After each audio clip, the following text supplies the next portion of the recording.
You're welcome. Answer from Pakistan, Muhammad from Nigeria, Shaira from Philippines, Damni from Pakistan, Alia from Malaysia, Noor from Malaysia, Amanda from Sri Lanka, Chrislene from Philippines, Ogiri from Nigeria, Sashini from Sri Lanka, Peter from Nigeria, Tanvir from Kashmir, Amadi from Sri Lanka, Kushani from Sri Lanka, Fazlin from Malaysia, Precious from Nigeria, Waduge from Sri Lanka,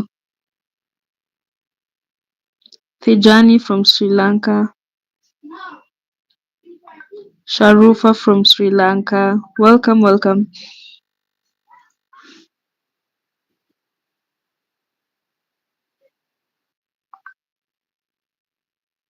Hansi from Sri Lanka, Amani from Tanzania.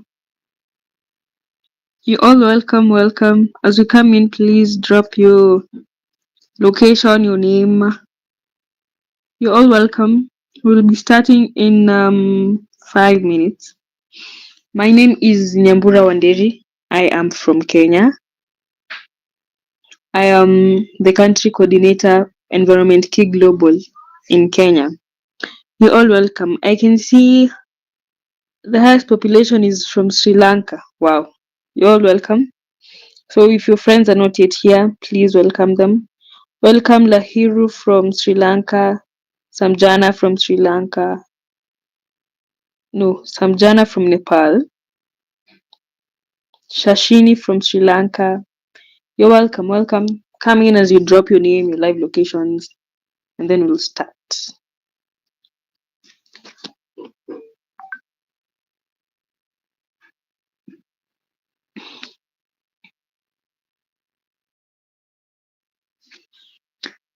As I told you, my name is Nyambura Wanderi. I am the country coordinator, Kenya Environment Key Global, and I'm very, very happy to be with you here. I am the course moderator today. Yes, and I hope we'll all have a nice time.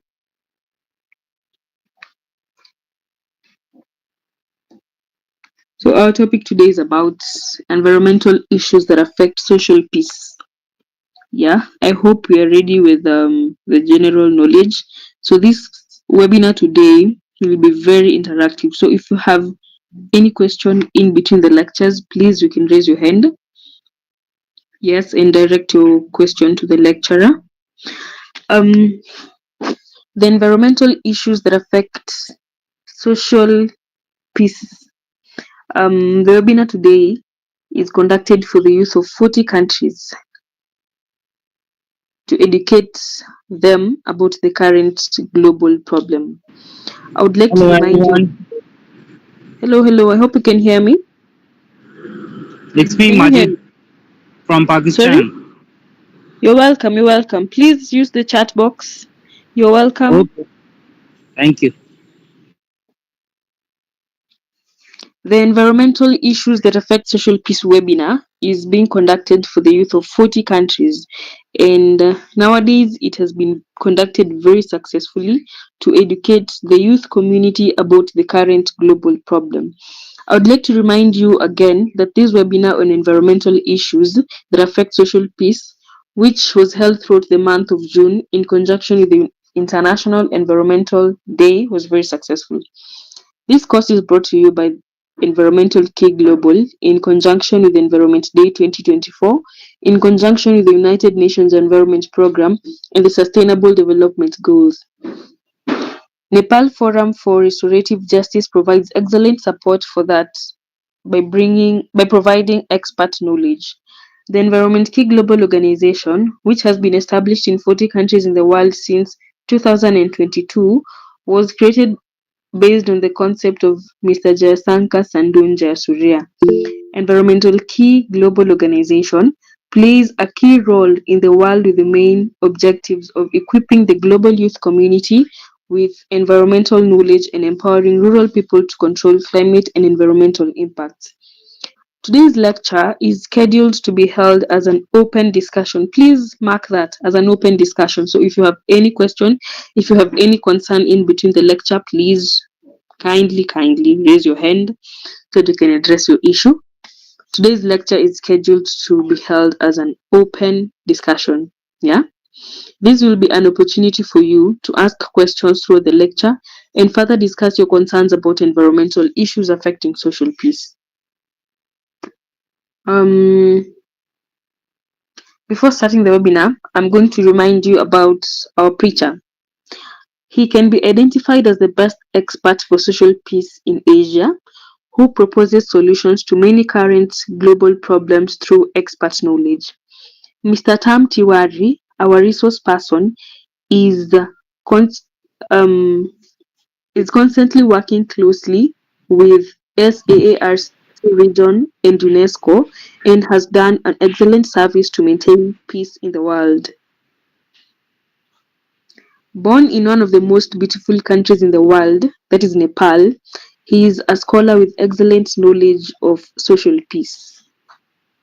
At present, he is the founder and executive director of Nepal Forum of sorry, at present, he is the founder and executive director of Nepal Forum for Restorative Justice, founder of Nepal Dialogue Council, and board member of Global Restorative Justice Council. He holds very many positions. Um, I invite you, sir, Mr. Tam Tiwari, to start the lecture.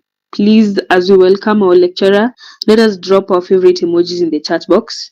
Drop your favorite emojis in the chat box to welcome our lecturer, and I hope you're very ready.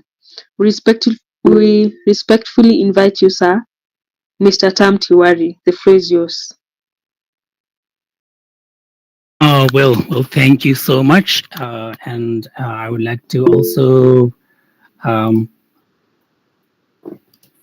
welcome everybody who is present here. As you said, our kind moderator, it's a very big gathering, and the gathering that has been arranged for a very noble cause. So, on that note, I would also like to congratulate all of you in the environment key team and the expansion that this whole work is having. Um, so today, as you had already said, we are not trying to um, discuss something that we have already known, the basics. We know that environment is the most important issue of the day. As we see, there has been many disasters, crises, not just in one country but all across the globe. It's a global agenda. We know that. Likewise, the environment has not just been a natural, biological, physical entity. It's something that has affected our lives, not just in one country, but also across the globe. And when we say it has affected our lives, we mean that it has affected our security, our peace, the way we used to organize ourselves, the way we used to organize our lives. It has been affected by the environmental issues. And therefore, um, we find that it's very critical that we discuss this issue, and not just discuss, but also try to rethink environment and its relation to peace. That's the whole idea of this session. Let me try to go through some slides, but please feel free to ask questions in between if you have any. Well, as you might already know, my name is Ram Tiwari. I work based in Nepal, but the work that we do in this country, in the region, is something that connects the globe as we know today. Restorative justice, the justice that talks about healing, the justice that talks about accountability, the justice that talks about transformation, is something that has been espoused by the United Nations, not now, but since the 1990s. And many countries have taken this forward, and we have been advancing this in South Asia and the Asian region. I have also seen some colleagues from Nepal, so they might have already known the impact of our work, especially in policy making and helping people do this work in justice. So what we try to do today in this lecture is understand environment and peace, and also try to dig the justice dimensions that were there, so that we become better advocates, all of us. You know that knowledge is not is not something that ends in the stage of understanding. We cannot just understand something and that ends there. We have to do something more than understanding. That is, we have to act, right? And we have to act in a way that people listen to us. So we have to act in the way that our voices become heard. We have to act in a way that our voices transform to realities, to some actions, right? So that's also one approach that we take here in Nepal and in the South Asian region. And I hope that the lecture today will also highlight those aspects. So please feel free to ask questions in the meantime or drop any comments that you have. Let me go through some slides. If you can see, hopefully you can.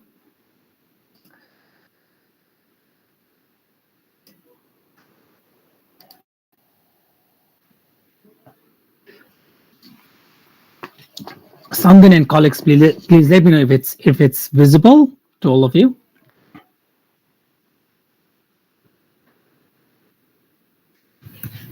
Yes, sir, it's visible. Yeah. Thank you. So let me begin with the basics of peace. As many of you might have already known, peace is not just absence of tension, absence of war. That's how Martin Luther King had talked about it. And as you can see here, there's a very strong emphasis on justice, right? Peace in a very isolated understanding that there is no war, there is no conflict, there is no physical violence, doesn't mean that there's peace. So if peace has to exist, there has to be justice. So when we say environmental peace, environmental conflict, we also have to understand the justice part there, which I see is missing in most of our discussions in the present discourses around the world. And I think that we cannot understand peace and we cannot understand environment if we do not understand the underlying goals towards justice. So we talk of more climate justice, we talk of environment justice. We just don't talk of environment protection now. We talk of justice, something that it's trying to reach at, something that it tries to aspire to, right? So this is how I would like to begin. And as you can see, the relation between conflict and peace, do you think that there is good conflict? Does anybody of us believe that there is good conflict? Is conflict good in any way? Well, many of us think that conflict is negative. It destroys our human society. It destroys our human fabric. That's how we tend to think. But there's also a deeper understanding about conflict, which is that conflicts can sometimes be positive, which means that if conflict happens, we know that there have been tensions between groups, there have been tensions between aspirations, there have been tensions between goals, there have been, as we say, in compatibilities. We talk of conflict not as just difference, but of incompatibility. So we think that when there is conflict, it helps us to see new lenses. It puts new lenses onto our eyes, and it helps us to see that we have to do something to make things better. So that is the idea. And therefore, we talk of negative peace and positive peace. When we say negative peace, it means absence of war, absence of physical violence. For example, there can be curfew. You can have a curfew imposed to people. You can have people silent and quietened at the gunpoint. Still, there is peace. But what kind of peace is that? We call that a negative peace. And this is an idea that was given by Johan Galtung. The very famous scholar of conflict and peace, Johan Galtung, who recently passed away. And there is also this idea of positive peace. So when we say positive peace, it means that the peace which takes us to justice, the peace that is achieved from structural conditions of equality. So everybody is respected, everybody gets heard. The conditions towards conflicts, say for example poverty or political differences or other sources of instability which were there, when we address those, we achieve at this stage of positive peace.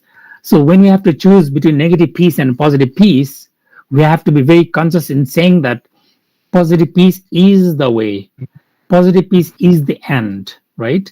So it doesn't mean that curfews are not good. It means that curfews or negative peace is also good, but that's not going to be something permanent and sustainable, because a peace under force is not going to be just. A peace under force is not going to be sustainable. A peace under force is not going to make people happy or free. So we have to find a condition where we move from negative peace to positive peace. So that's the idea. And when we talk of security, we also think that security is all about guns and military. But well, we have to be again conscious about it, and we say that no, that's not how we think, you know. So that is one traditional way of thinking. Well, we need military, we need army, we need the ammunitions. That's okay, but the whole point is who does that satisfy? Who becomes the center of this whole security paradigm? And we think that it has to be human beings. So the notion of human security is that people have to be happy. People have to be treated equal. There has to be equity. There has to be justice. And then comes the real security. So the human security perspective and positive peace perspectives are very, very close, and we have to think it from that level. Okay, so when we say environment and peace, we have to know whether it means environment and negative peace or environment and positive peace. We have to be very clear on this. When we say environment and security, we have to know whether it means environment and traditional security or environment and human security. So this distinction we have to make. So my point is that our conflicts tend to show that there is something wrong or there's something that we have to fix, right? Our differences, our incompatibilities is something productive, because we can see what we have to go, how we can address the unheard voices, how we can address the marginalized voices, how we can address the concerns of those people who had no opportunities in the past. So that's the way we have to understand. So we think that conflict is not just negative, it's something that helps us see something better. That's understanding, that's a modern understanding of conflict. So if we look at how we can resolve conflicts, this is how we can. So we say that, you know, either you compete when there's conflict. You can do when there's conflict is you can avoid it. So nobody talks about conflict, everybody avoids it. So who wins, who loses? Everybody wins, everybody loses. And then we go to a point of compromise. So I win, I lose, you know, to some point, and the other party also wins and loses at some point. So we come to a compromise. So we go for 50-50 or of that sort of compromise. And the best way, as ideally perceived and practically thought, is the way of collaboration. So when we say collaboration, it means we come together, we find solutions that work for both of us. So you win and I win. So it's very important to see that, you know, you can win your own goals, but you can lose a relation. That's the competition. Or you can win a relation, but you can lose your goals. That's accommodation. Or you can lose both goals and relation. That's avoidance. Or you can win. You can have a little bit of goals and a little bit of relation. That's compromising. But if we can work in such a way that we find a solution together, we find something that helps us win our goals and also maintain our relations, that's the framework of collaboration. So ideally, we go for collaborative conditions, and collaborative solutions to conflict are considered the most sustainable ones.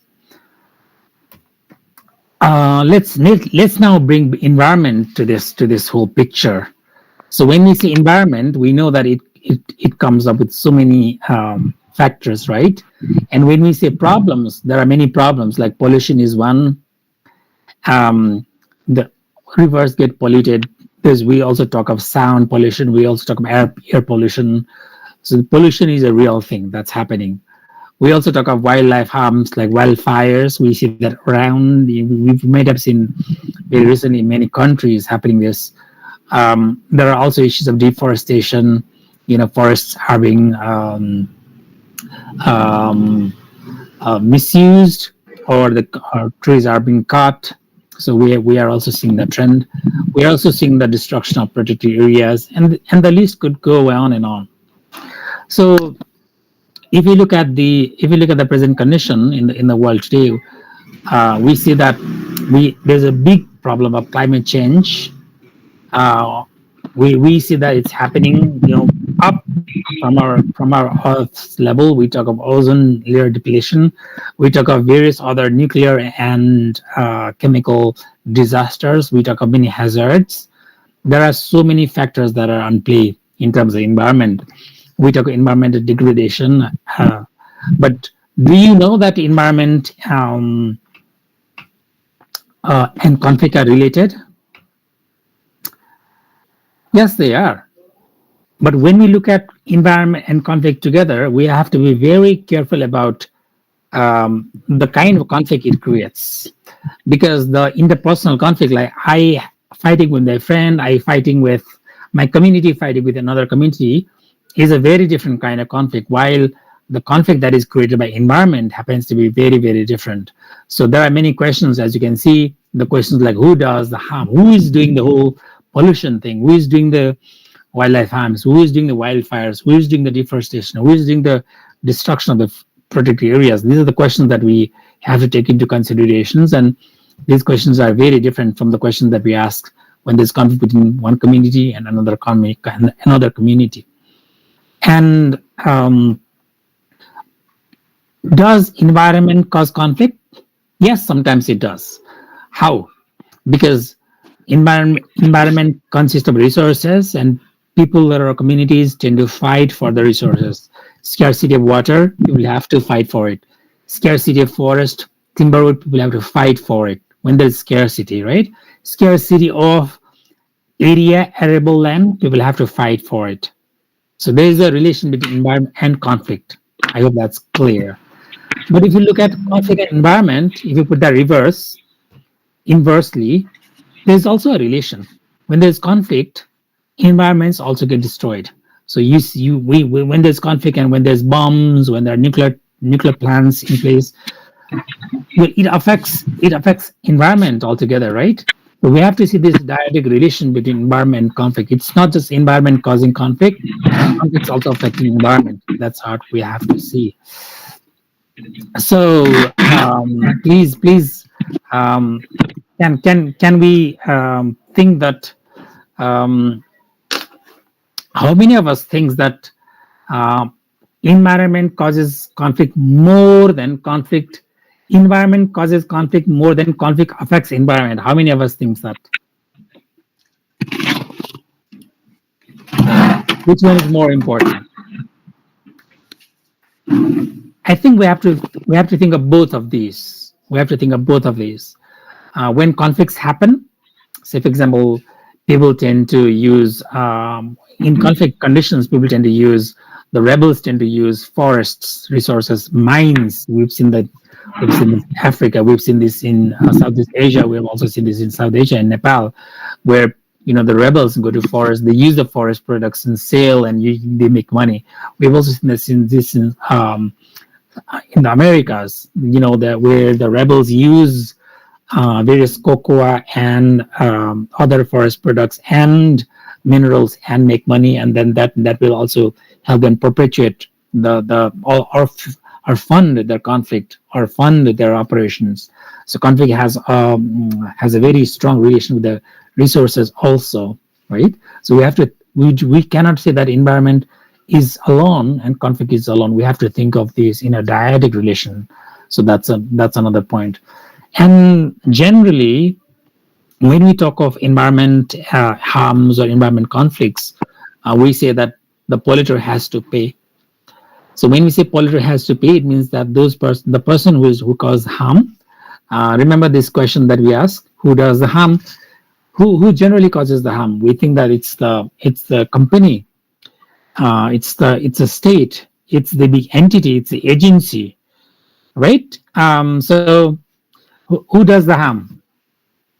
Sometimes it's an entity, it's a company. We cannot see any person there. It's an entity. It's a company. Could be shale or could be any company. So we know that individuals are different from the companies, right? So companies have their own legal identity. They are different legal persons. That's how we consider. So how do we make that company accountable?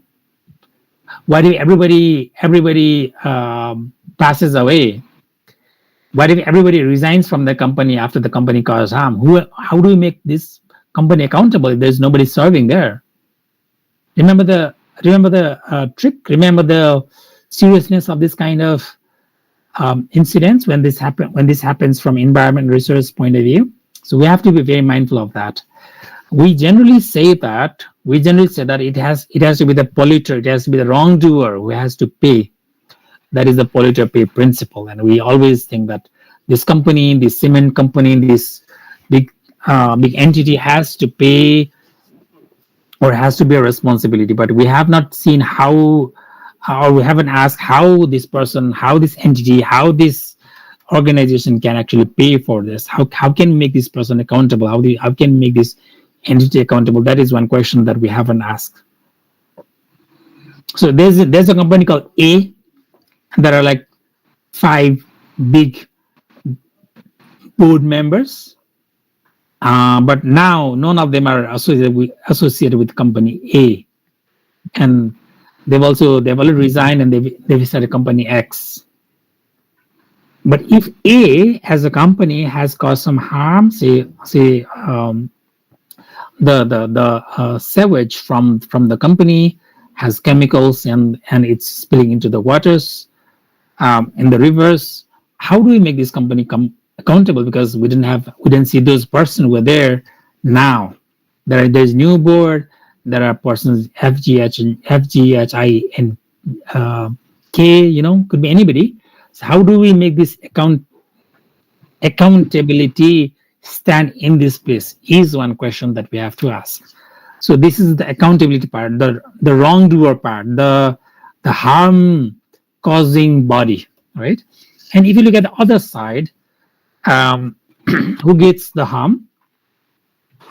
The harm could be one, but the consequences could be many. So, for example, if environmental disaster is happening, if there's deforestation happening, if there is pollution happening, if there is wildfire happening, if there is more worsening of environment or air quality, who gets the harm more? Not everybody gets it equal. That's what we have to understand. So, for example, there could be people who have been living there for ages, for centuries, for eons, like the indigenous people, the Aboriginal people. They have to leave their homeland, so they have to go elsewhere. So it might not be the monetary harm for them, because the land that they might have they were using could you can get that land in $500, but the connection that they had in this land for years and years, the generations that live with this land on this land, if they have to get this place, that harm, that effect of displacement is more serious than anybody who just came and has to go to a new place or has to relocate it. So you can see that the harm is not equal, right? Likewise, for people who are socioeconomically disadvantaged, or there are groups who are socioeconomically disadvantaged, the poor, say for example, if something happens to them, and if they have to relocate it, they might have enough money to buy the land in a new place. Or if the water gets polluted, and if they get unhealthy because of the water, they might not have money or insurance or something of that certainty to compensate. They might not be able to come back from that harm. So there's also this socioeconomic aspect of this, and we have to also see that people who are more connected to power, those who are connected with politicians, those who have more legal knowledge, those who have more access to resources, or those who have information about what's happening, they have more power, so they can take precautions. They can also take legal remedies, but not everybody can do that. So we have to see that the river is the same, the pollution is the same, but its effect is not the same for everybody living in the community. So that is what we have to be very, very mindful of.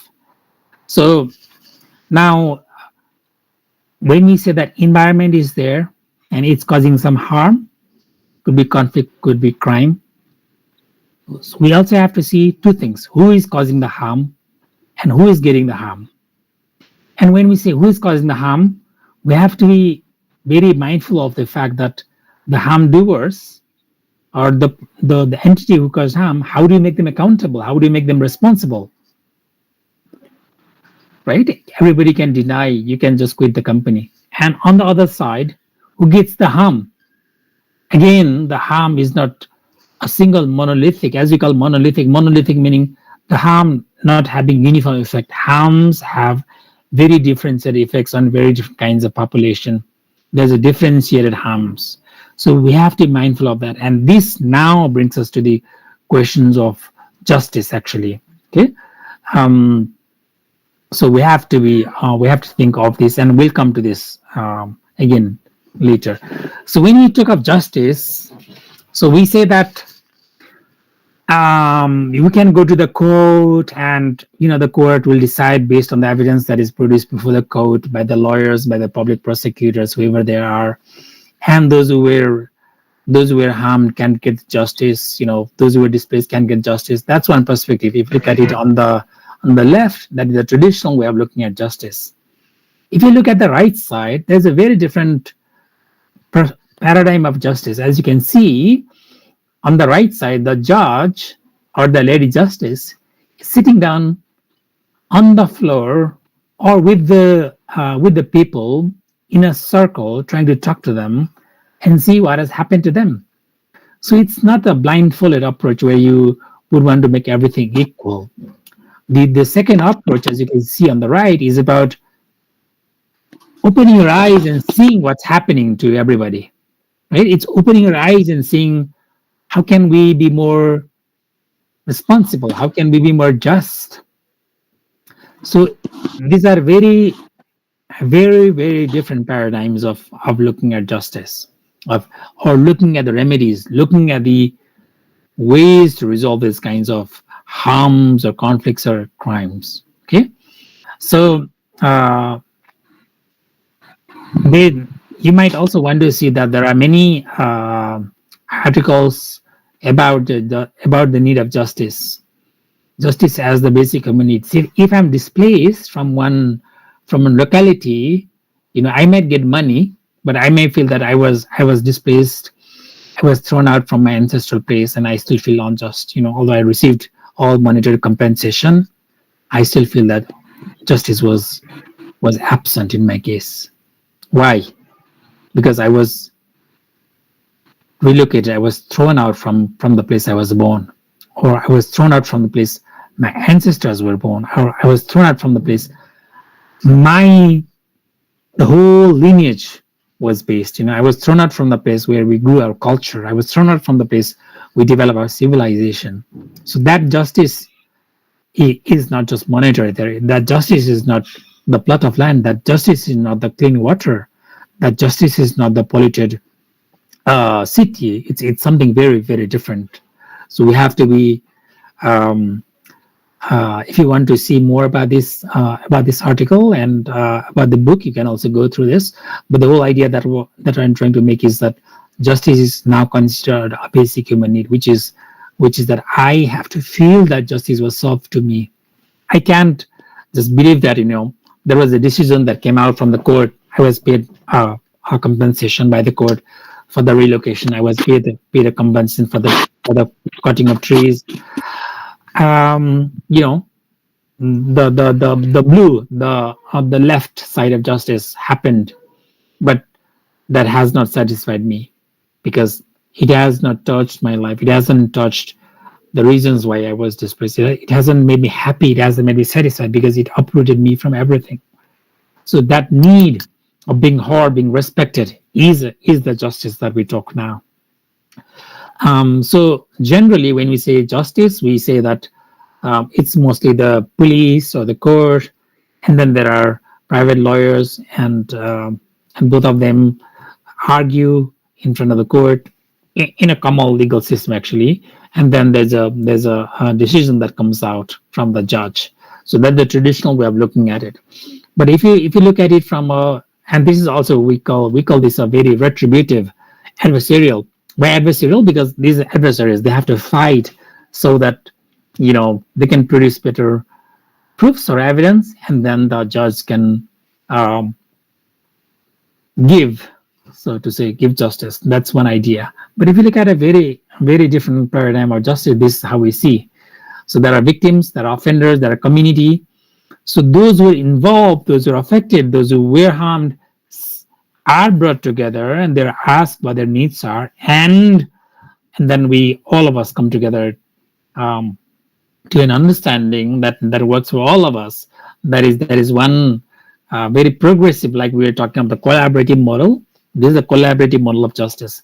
In this paradigm, we didn't look for somebody representing us. Here, somebody is representing me.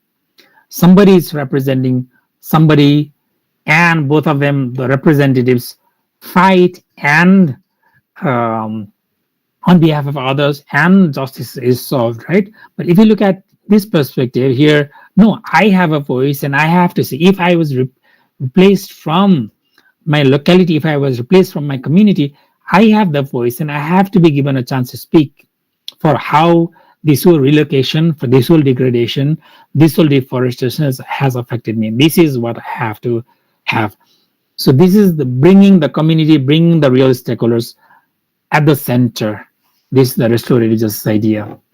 And when we say restorative justice, it is not just an idea. It is not just a just a thought or principle. This is something that has been espoused and put forward by the United Nations, especially from the 2000s, where all member states are requested to consider applying the principles and practices of restorative justice. And when we say justice, don't think that this is a legal matter. I request all of you not to think of justice as a legal matter. Law and justice are very different. Sometimes it can be very legal, but it might not just be justice or fair. For example, the very famous example is apartheid, or the segregation that we used to have in the US, until the mid 1900s, or the rule of Hitler. Sometimes everything that happened on legal terms, but was that just? Well, that is one question. So legal and just are very different. So when we say justice, it is something that has to listen to people's voices, people's wants, people's needs. That's justice. And restorative justice is about that kind of justice. And it has been, as I said, propounded and put forward by many countries around the world. You can see many countries. I saw somebody from the Philippines, also somebody from Indonesia. You can see many articles about restorative justice also in countries. Also in many European countries, many North American countries, many South American countries, we can see that restorative justice is advancing. And one of its big applications is on the environment part. Restorative justice has been used in the environment as well. Why in the environment sector? Because traditionally, when we look at environment and peace, we used to think of environment as traditional natural resource. It has to be. It was always seen from the what humans want, how humans want to profit from the nature. That's how we used to see how we can profit from the resources. That's how we used to see. We didn't used to see of environment as something that has spirits, that has emotions, especially when it comes to affecting people's lives. affecting the lives of the Aboriginal people, indigenous peoples, and so on, or local communities. We have to think of that. So that is what brings restorative justice into the paradigm of environment justice. And many countries, as you can see here, have, or the forums like the European Forum have developed programs and ideas about applying restorative justice on the matters of environmental justice. So how do you understand restorative justice? So here everybody comes together and we try to find a solution that affects all of us, and then we also find a way how it can be prevented in the future. That's the idea. So if you look at restorative justice in environment, we look at generally these kinds of things. So there's healing, right? So the communities which were harmed, the local communities which were harmed, the environmentally displaced people which were harmed have to be healed. That's one big idea. And they have to empower, because if they get displaced from one place, if they don't have any voice, if they are feeling unsupported, how do we empower them? And then we go to the accountability part. Accountability part means how do we make that person, make that group, make that company accountable to what caused this? And then how do we restore the relation between these entities and the victims, or those who were harmed? And looking at the transformation part, it's about how we transform the cause that actually caused this conflict or environmental harm. We look at the victims, offenders, their relations, and the cause. That is the heart model restorative justice. So this is the model that we had developed, and we use this in our work. If you look at a broader environmental restorative justice framework, this is how we do it. And you can also find this. I borrowed this from John Braithwaite's framework, because that's one framework that we use very extensively in restorative justice and environment. As you can see, healing is there. So when we say healing, it has to be not just healing in our own voices, not just healing in our own personal spaces, but healing the environment that was harmed. Right, that is very, very important. So if the environment was degraded, how do we heal that? If the river was polluted, how do we make it better? If some people were displaced or relocated, how do we heal them? If the ancestral land was destroyed, how do we heal that? So this is the whole idea of healing. And then we talk of participation, which is how do we bring those who are involved together? So sometimes we say that people don't have voice, but actually people have voices. What we don't have is an opportunity for them to speak. So we decide on their behalf sometimes. We feel that we're proud advocates. What if we give the mic to them and they speak for their voice themselves? Perhaps that's better, isn't it? It also talks of storytelling and dialogue. We seldom look at people's stories, but stories are the microcosms of how people experience from the environmental disasters, environmental harms, environmental conflicts. And it's very critical that we bring these victims, we bring these people who are affected, and have them say, have them speak of what has happened to them. So this is very, very important. So we call these storytelling circles. So for example, if you look at one community that was displaced from our forest because of natural, because the country decided to build a national highway. So how do you understand what has happened to them? What makes them happy? What makes them feel that they were heard? What makes them feel that they were respected? What makes them feel that they were fairly treated? This is how we understand when we ask them to tell stories, and we have not done that so much. About dialogue, also, they need to be put at the forefront, and they have to be given a mic to speak to the person, to the entity, to the agencies who cause harm to them. And that doesn't happen either, right? Because we represent them, we are big advocates, so we love representing them, and in the name of representing, they never get presented. We represent, but they don't get presented at all. We get highlighted. We become heroes. We become sheroes. They don't. Whilst they should have been at the center, right? They should have been. They should have been participating. So it is very, very important that participation means meaningful participation. Participation means participating in the way that they can tell others what they've encountered, what they faced.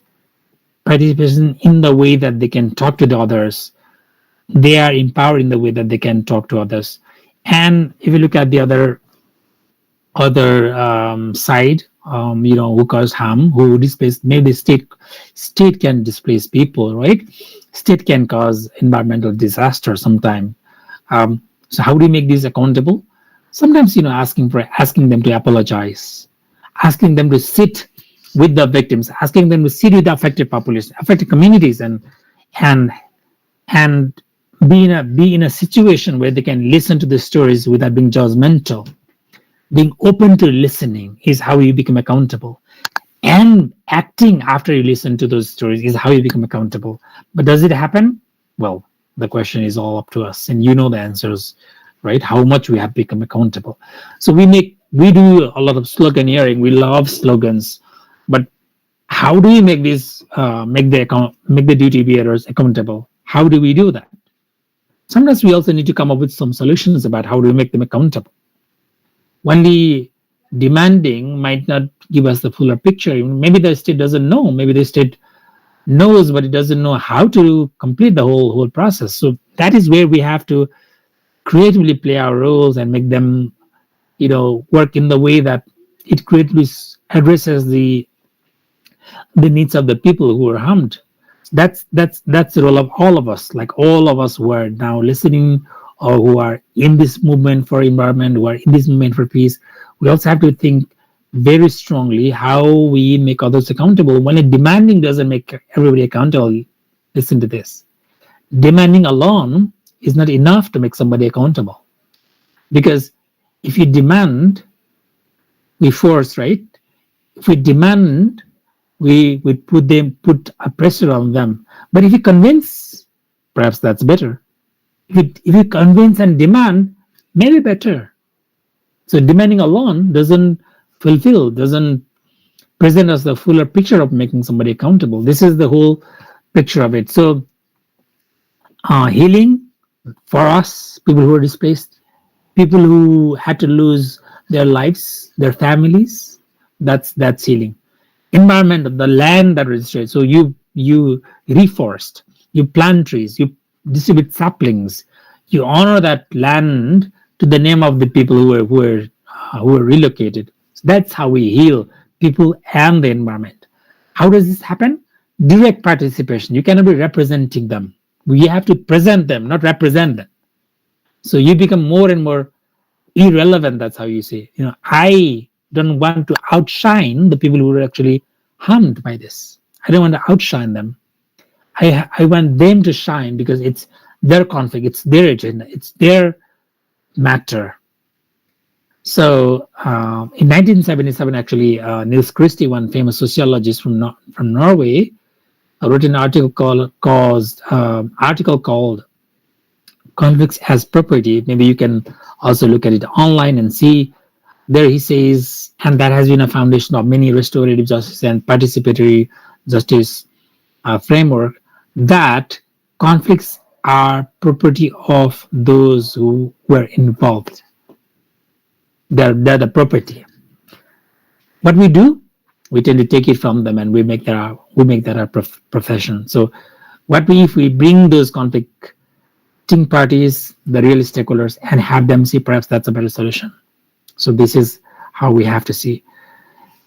The very famous question is about whose voice counts. In this whole idea of peace and environment, we sometimes tend to forget those who are the most affected, the most disadvantaged. We see big names, we see big entities, and the small voices get lost somewhere in the wilderness. So we have to ask, how do we bring the people who have a voice but who don't get an opportunity to speak, right? So environment causes harm, but environment doesn't cause harm equally to everybody. So those who are the most affected, most impacted, have to be brought to the center. That's how the voice has to be put at the center. Okay. If you look at this picture, for example, anybody wants to comment how what do you see in these two pictures? This and this. Let's say this. What do we see here?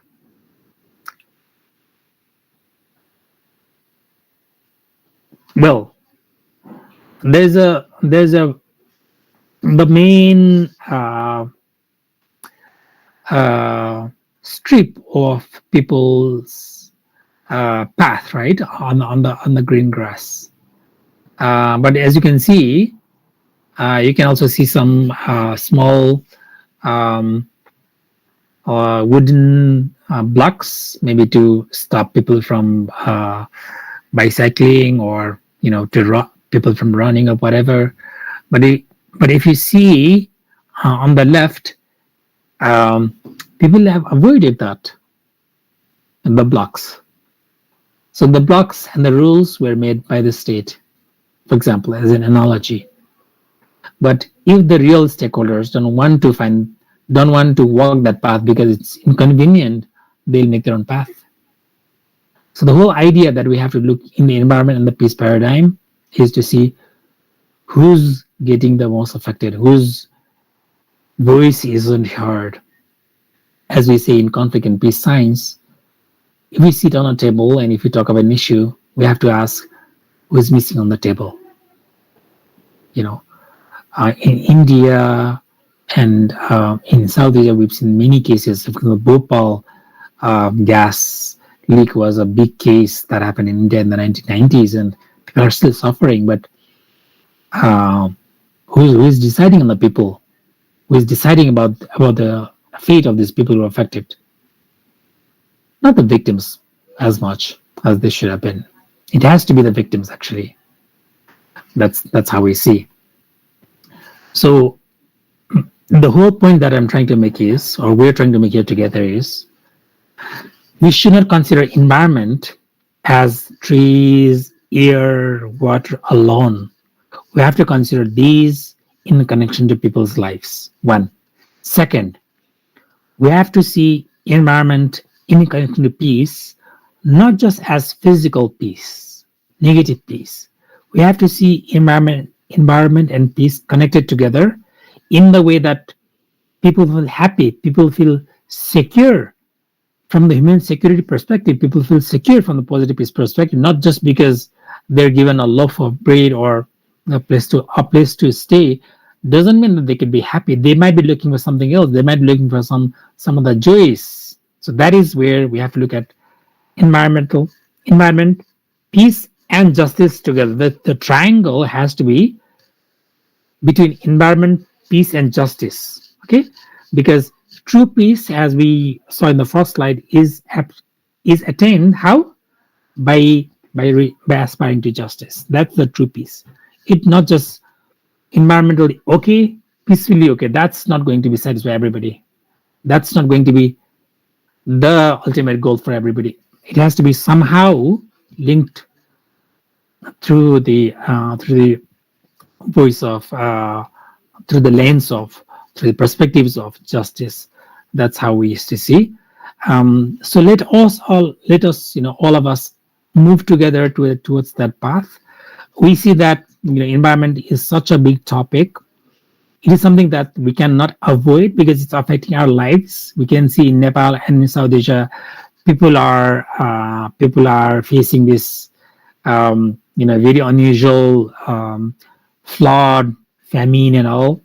Recently, we saw that we heard that in Saudi Arabia, people had to lose their lives because they're on a pilgrimage to Hajj, and because of the hot weather, people had to lose their lives. I think in hundreds, 400 or something. So this is something that's happening. We saw forest fires happening and big hot waves taking place in Europe. So it's the real thing.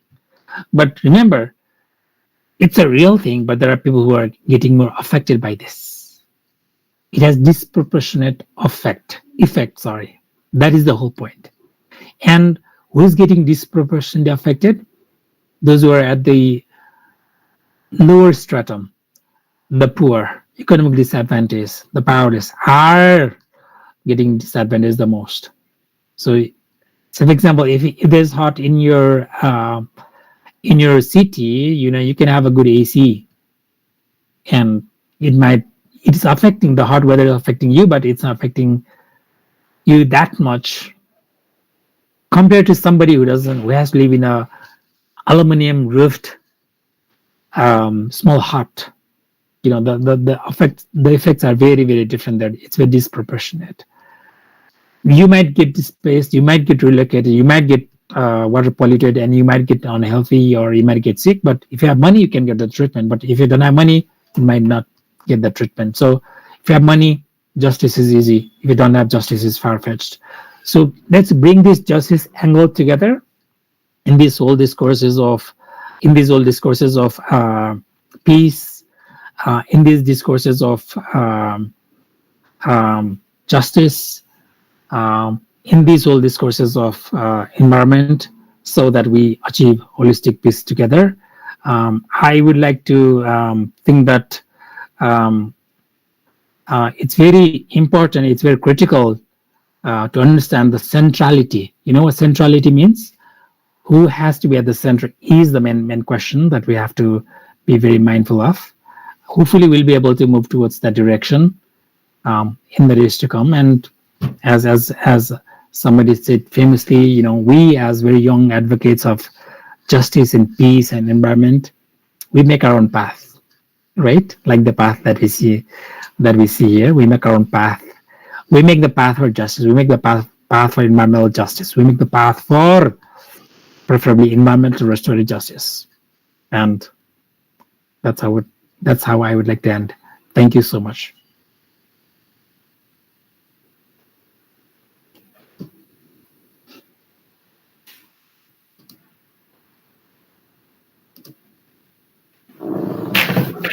Hello everyone.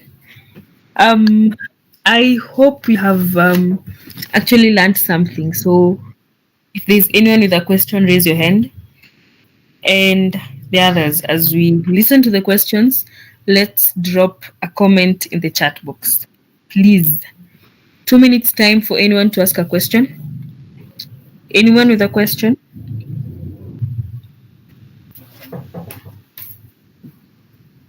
Okay, I'll start you off with one question. Sure. What role does access to clean water and air play in maintaining social harmony within a community? What role does access to clean water and air play in maintaining social harmony within a community? I hope my question is clear. Okay. Anybody? Maybe we can have a couple of questions more. I think that yes. Anyone else with a question? Hello. 96 people on the call. Anyone with a question? Yeah, I have one question, if I can. Can we hold accountable those developed countries for their emissions or for their as their emissions are very big and they are drastically affecting the climate? In other countries, it is like they emit like too much greenhouse gases, and other countries' climate are affected. Can they be held accountable or like this or something like this? Well, thank you for that. Well, there's a good development actually on the environment jurisprudence. There is a good development globally. Well, I will definitely answer that. Any others? We can take all the questions together and we can end.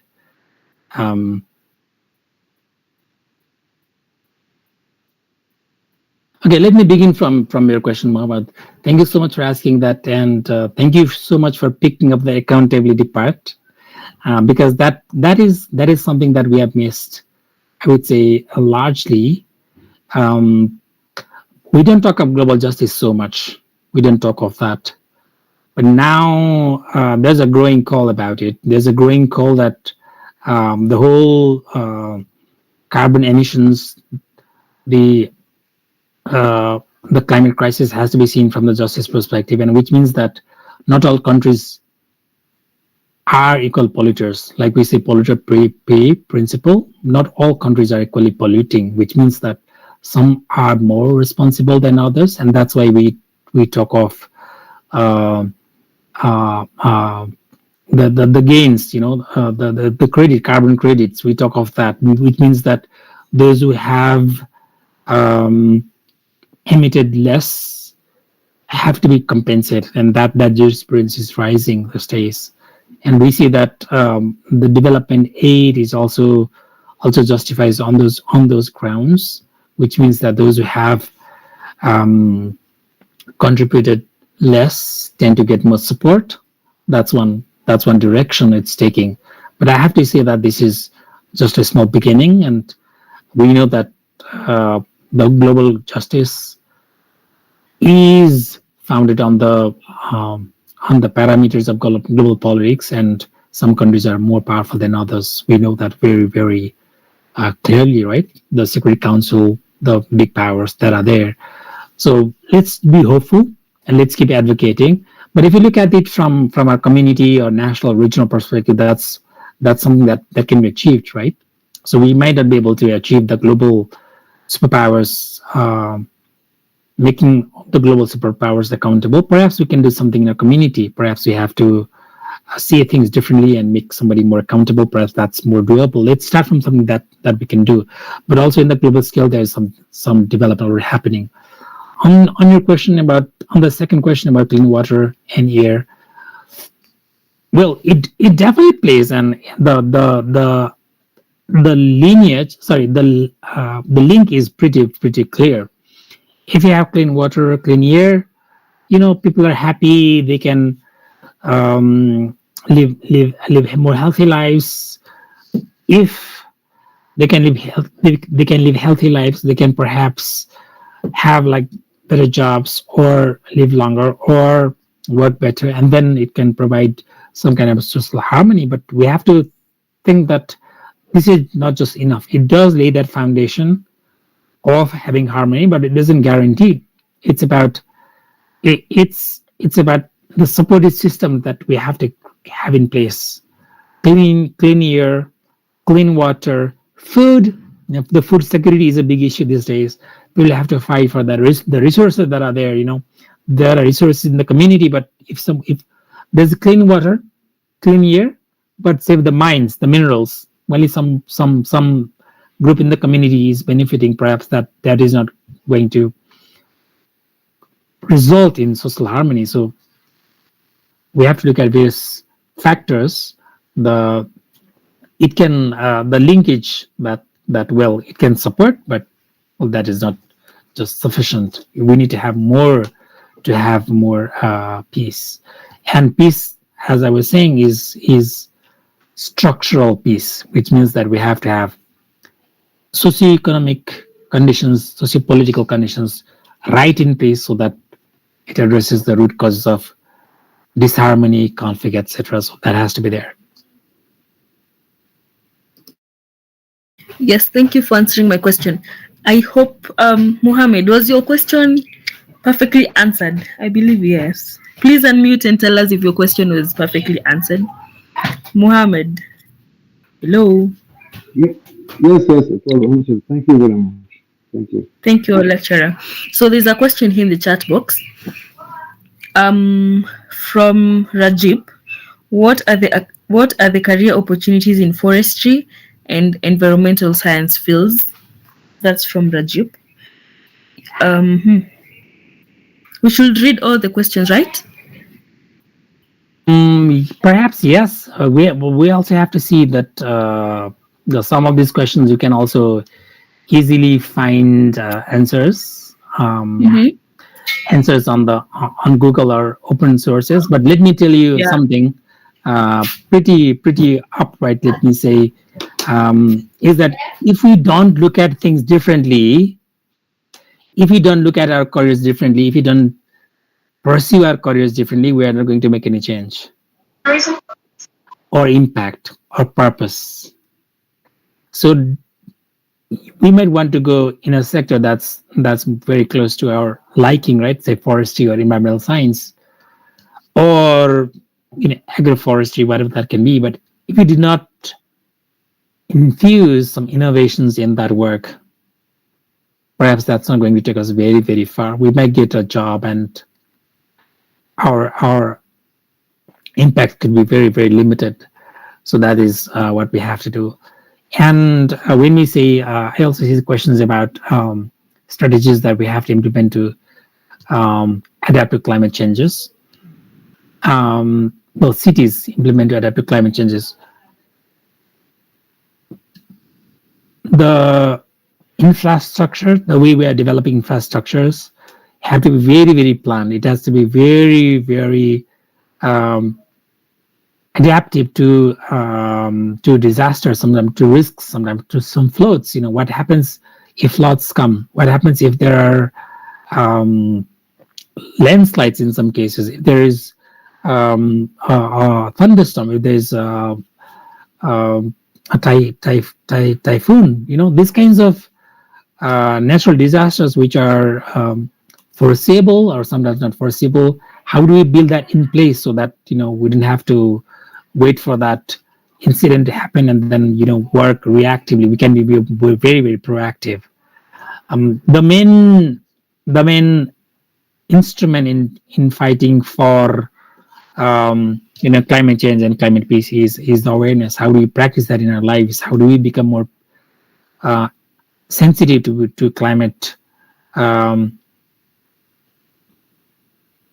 peace? How do we become sensitive to pollution? How do we become sensitive to other kinds of damages that we can cause to environment and the nature? Perhaps we can practice that from our personal lives, and then as we have awareness, policymakers have awareness, perhaps we can also start having that kind of advocacy and change and build infrastructure so that we can have more adaptive cities. That is what we can say. And well, I think we might need to end this here because I have to go to attend another small assignment.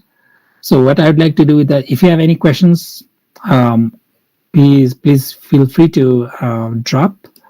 There are many very innovative ideas, very innovative ideas in the field of environmental justice, environment and climate justice, and please feel free to write to us or at least to explore online so that you can contribute better.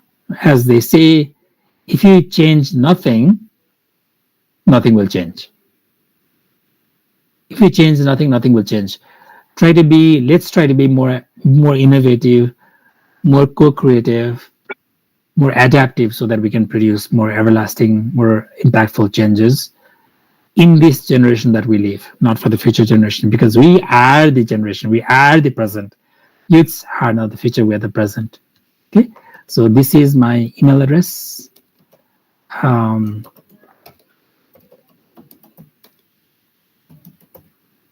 I would like to thank Sandhu and our colleagues for hosting me. My dear moderator Nyambura Wanderi, also thank you so much. I hope that we'll be able to connect in future, and I wish all the best to all of you in your environment key initiatives, which is expanding. So all the best. Thank you.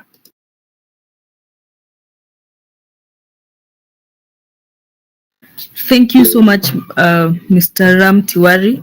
I would like all of us to drop our favorite emojis in the chat box to thank our lecturer today. I personally have learned so much.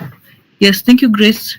Please, the 96 people in the call, drop your favorite emojis as we thank Mr. Ram Tiwari, for the great lecture.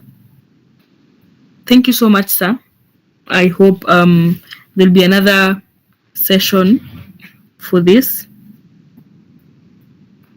I'd like to remind you that this course is brought to you by Environment Key Global in conjunction with Environment Day 2024, in conjunction with the United Nations Program and the Sustainable Development Goals. Nepal Forum for Restorative Justice provides excellent support by providing expert knowledge. The Environment Key Global Organization, which has been established in 40 countries in the world since 2022, was created based on the concept of Mr. Jayasanka Sandunja Surya. Environment Key Global Organization plays a key role in the world with the main objectives of equipping the global youth community with environmental knowledge and empowering rural people to control climate and environmental impacts.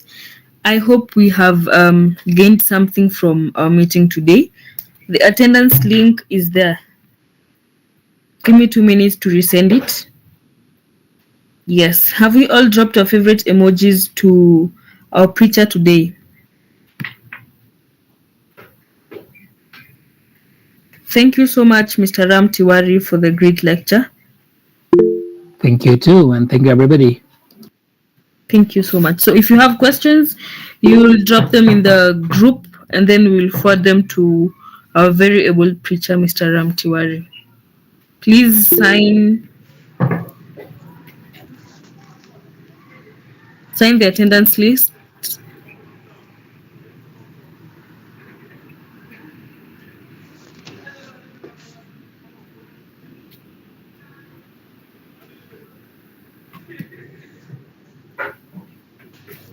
I hope we have all signed the attendance list. Hello. Hello. Sorry?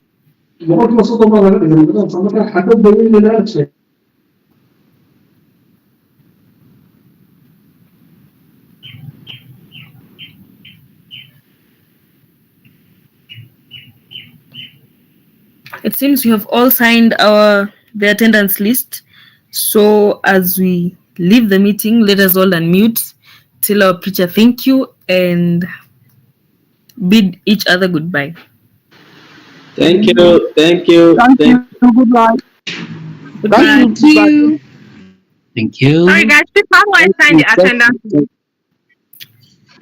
I'll send the attendance list Thank you in the very group. much. Thank you so much. Thank you very You can much. chat box. Thank you. Thank you for the lecture. It was really helpful. Thank you. Thank you for Bye. this. Thank Bye. you. Thank you very much and goodbye.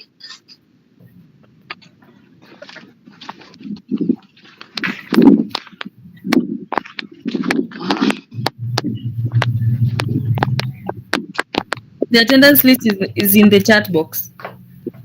Have you seen it? Anyone having a problem with it?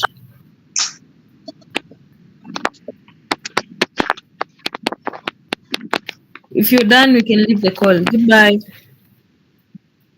Thank you. Bye bye. Yes. When will the certificate be ready? Sorry? When will the certificate be ready? I'll communicate in the group very soon. Okay, thank you. Welcome.